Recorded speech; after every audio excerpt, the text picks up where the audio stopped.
Hey guys, welcome to my YouTube channel Madhu की पाठशाला। आज हम करेंगे प्रैक्टिस सेट किसका, bare infinitives and to infinitives का।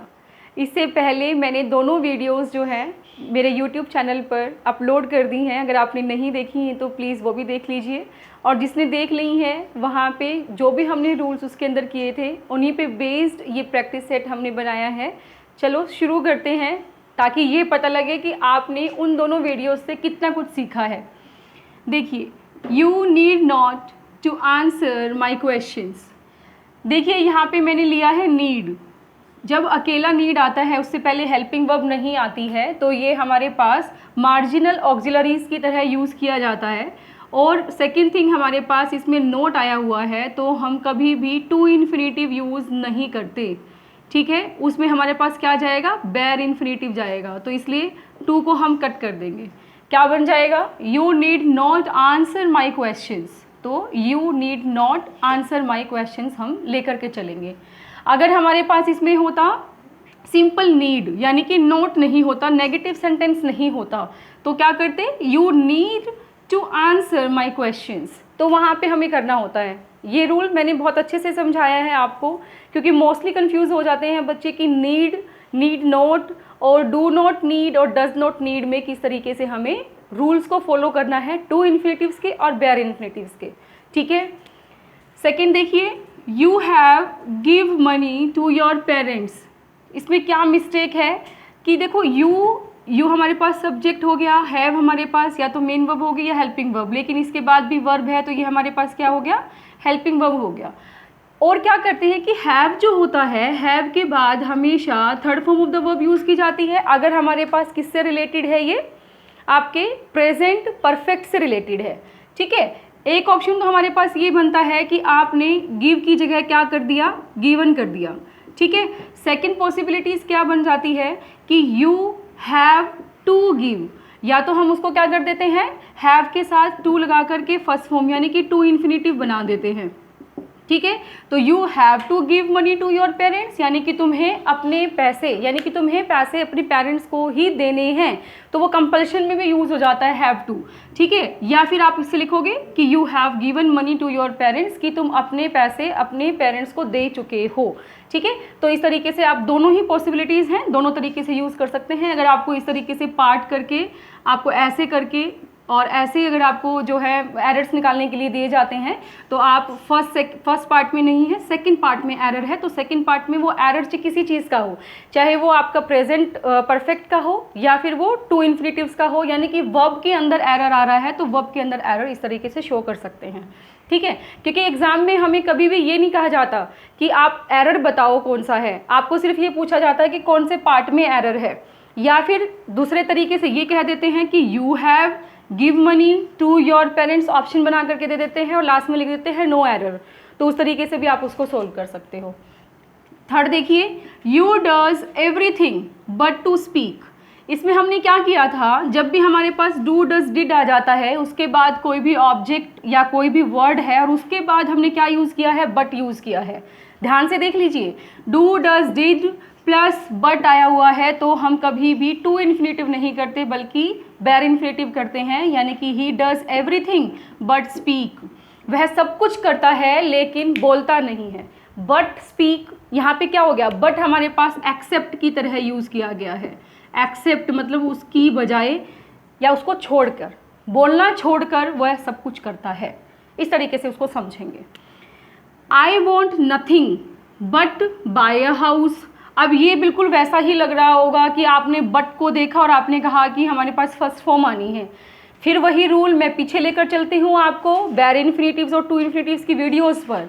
ठीक है, वहाँ हमने क्या किया था कि डू डज डिड आता है, बट आता है तो बेयर इन्फिनिटिव, लेकिन डू डज डिड की बजाय कुछ और आ जाए बट से पहले, तो वो क्या आ गया, वॉन्ट आ गया।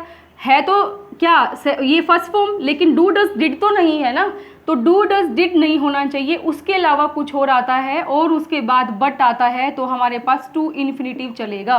तो कैसे लिखेंगे, I want nothing but to buy a house. मुझे कुछ नहीं चाहिए, बस मैं एक घर खरीदना चाहता हूँ, तो इस तरीके से हम लिख सकते हैं। बट टू बाय, ओके, यहाँ पे लिखा कब, जब डू डज डिड के अलावा कोई और वर्ब आई हुई है, ठीक है। She will to do the work, अब विल हमारे पास क्या है, एक मॉडल है, ठीक है, और मॉडल के बाद हमेशा क्या आता है, फर्स्ट फॉर्म आता है, यानी कि बैर इन्फिनेटिव आता है। तो इसका मतलब टू हमारे पास क्या हुआ, रॉन्ग हुआ। तो हम कैसे लिखेंगे, she will do the work, she will to do the work नहीं लिखेंगे, क्योंकि मॉडल के बाद कभी भी टू नहीं आता, ठीक है। The teacher helped me solve this problem, अब देखो हेल्प जो वर्ब है हमारे पास, अगर उसके बाद ऑब्जेक्ट आया हुआ है तो हम क्या लगाते हैं, टू इन्फिनेटिव लगाते हैं, ठीक है। तो हम टू लगा देंगे यहाँ पे, the teacher helped me to solve this sum या दिस प्रॉब्लम, ठीक है। He would rather die than to tell a lie, देखो अब ये भी हमारे पास एक रूल बन गया। मैं आपको बार बार कह रही हूँ, जब भी आपको कोई भी प्रैक्टिस सेट करना होता है तो उससे पहले आपको उनके रूल्स बिल्कुल क्लियर होने चाहिए, और वो रूल्स मैंने आपको दोनों वीडियोस में टू इन्फिनेटिव्स, क्योंकि वो लेंदी हो जाती इसलिए मैंने उनको अलग अलग पार्ट में बनाया। टू इन्फिनेटिव्स के सारे पार्ट्स कवर करने की कोशिश की, वहाँ पे कोई एक आधा अगर छूट जाता है तो वो प्रैक्टिस सेट में हम उसको कवर कर लेते हैं, ठीक है। इसी तरीके से बैर इन्फिनेटिव्स पे भी हमने जो है सारे रूल्स कवर करने की कोशिश की है, ठीक है। तो आप प्लीज़ वो वीडियोस ज़रूर देख लें, डिस्क्रिप्शन में भी आपको उसका लिंक मिल जाएगा। तो द टीचर, ये he would rather die than to tell a lie, जब किसी सेंटेंस में would rather, would sooner, had better इस तरह के वर्ड्स आते हैं तो उसमें हम बैर इन्फिनेटिव यूज़ करते हैं। तो ही वुड रेदर डाई, वह मर जाएगा, देन टेल अ लाई, लेकिन झूठ नहीं बोलेगा। तो इसका मतलब ये हुआ झूठ बोलने की बजाय वह मरना पसंद करेगा, ठीक है, इस तरह की सेंस जाएगी।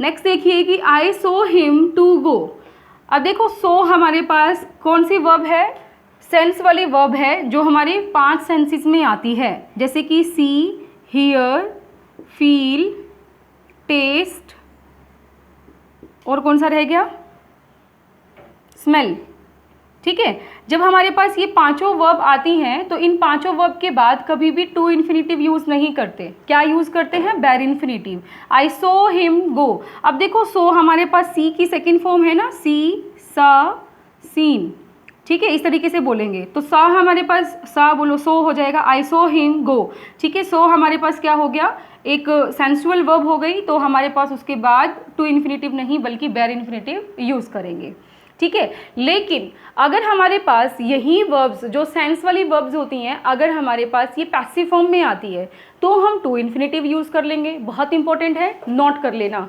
क्या कि he was seen to leave, देखो उसको जाते हुए देखा गया, तो अब हमारे पास 2 + V1 यानी कि फर्स्ट फॉर्म हमने यूज़ किया है। कब, जब हमारे पास ये पैसिव फॉर्म में था।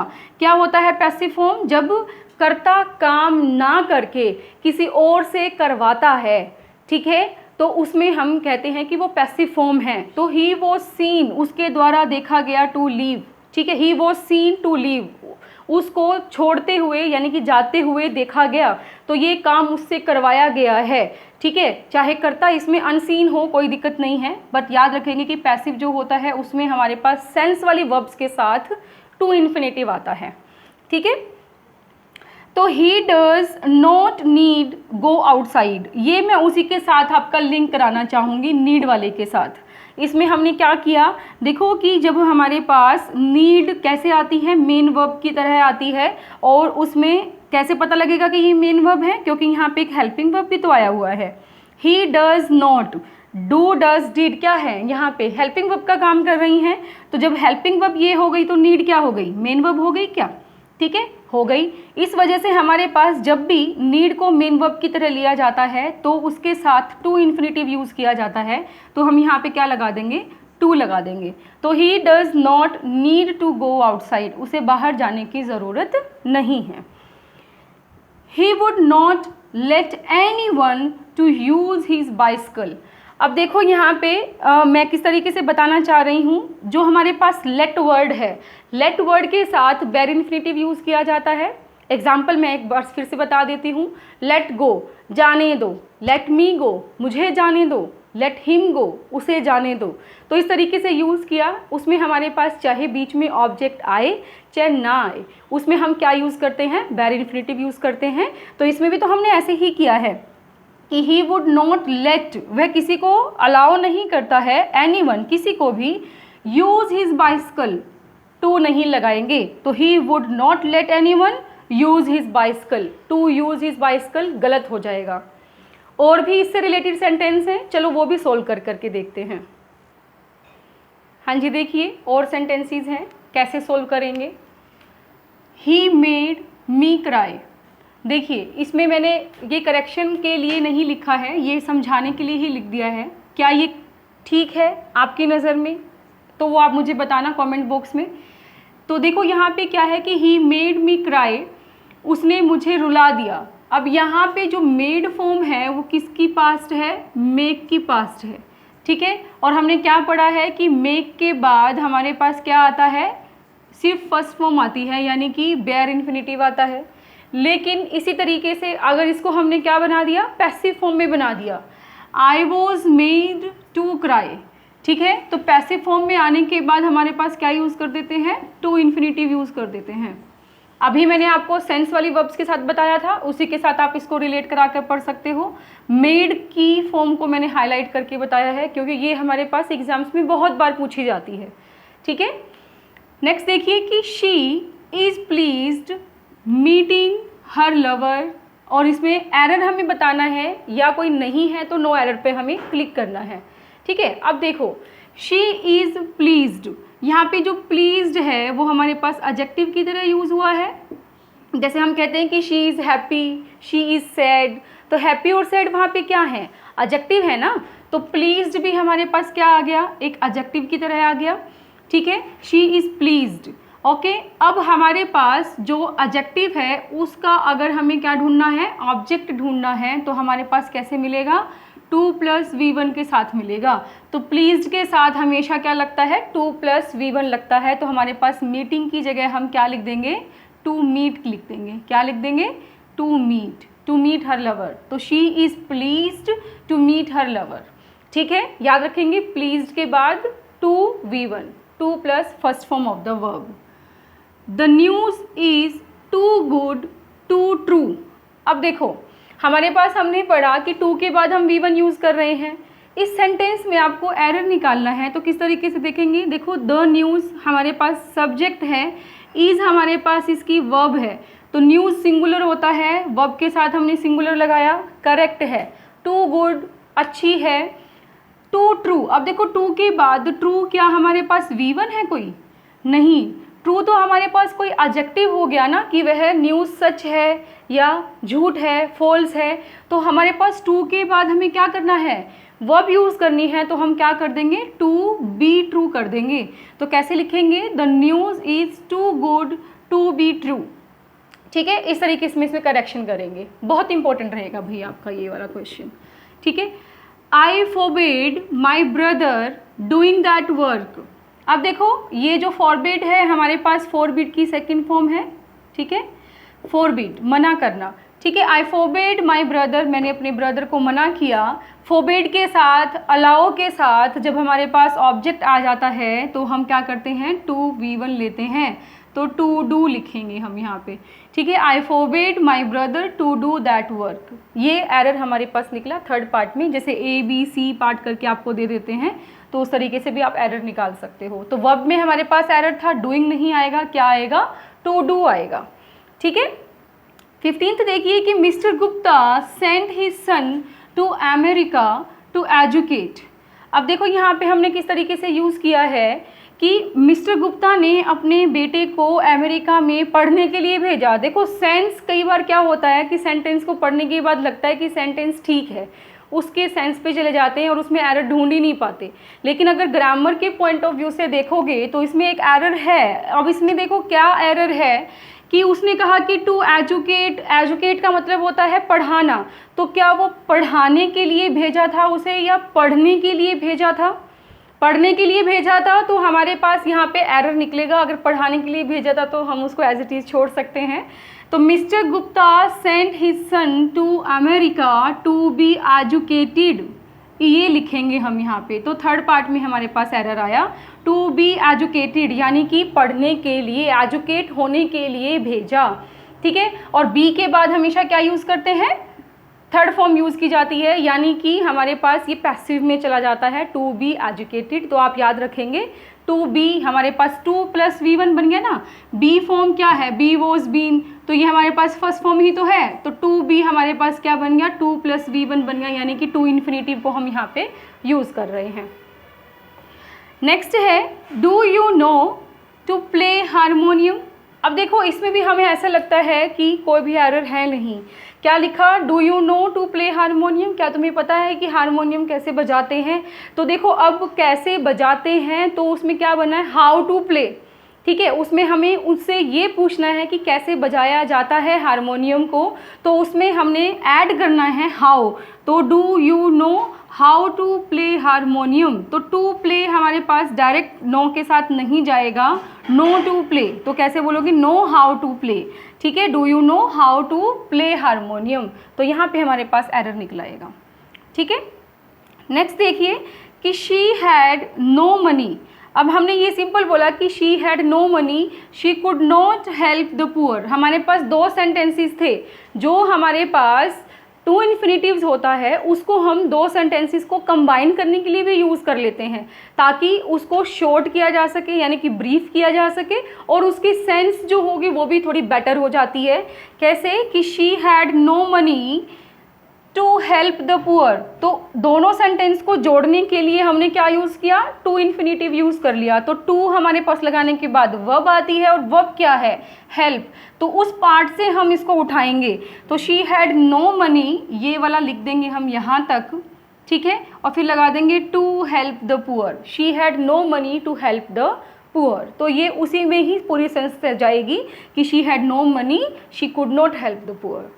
ठीक है, नेक्स्ट देखिए, Meena hoped that she would win the match. अब इसमें भी हमने क्या किया है, इसको कंसाइज करना है। बहुत अच्छी फॉर्म होती है हमारे पास टू इन्फिनेटिव हमारी राइटिंग को और बेटर बनाने के लिए, या ये कहिए कि एग्ज़ाम को पास करने के लिए, क्योंकि मेन पर्पस तो हमारा वही रहता है। ठीक है, तो मीना होप्ड, मीना को होप थी, क्या होप थी, that she would win the match, कि वो मैच जीत लेगी।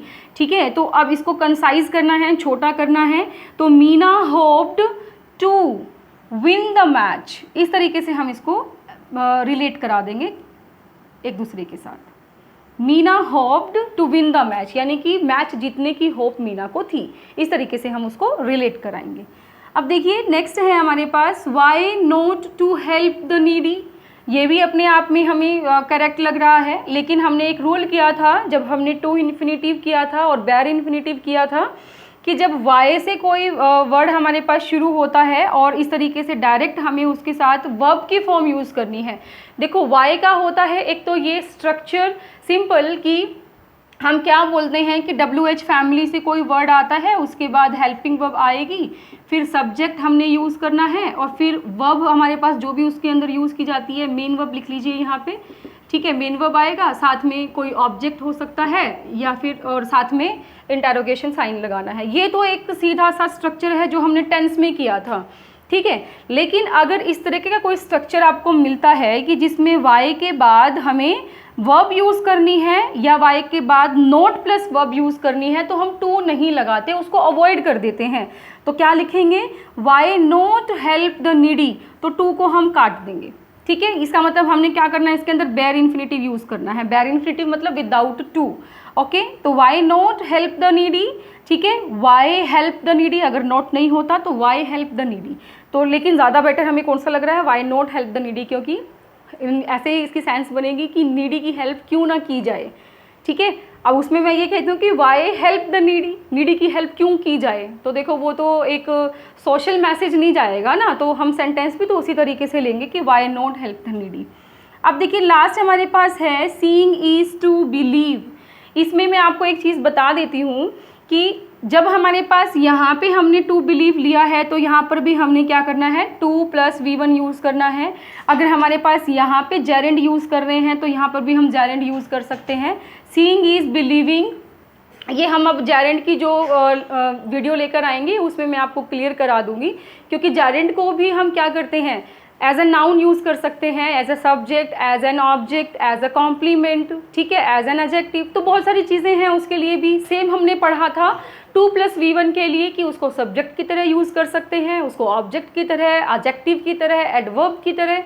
बहुत सारे रूल्स हमने किए थे। मैं बार बार कह रही हूँ, ये बहुत इंपॉर्टेंट टॉपिक है आपका, और आप वीडियोज़ जो अपलोड कर दी गई हैं उसको ज़रूर देख लेना।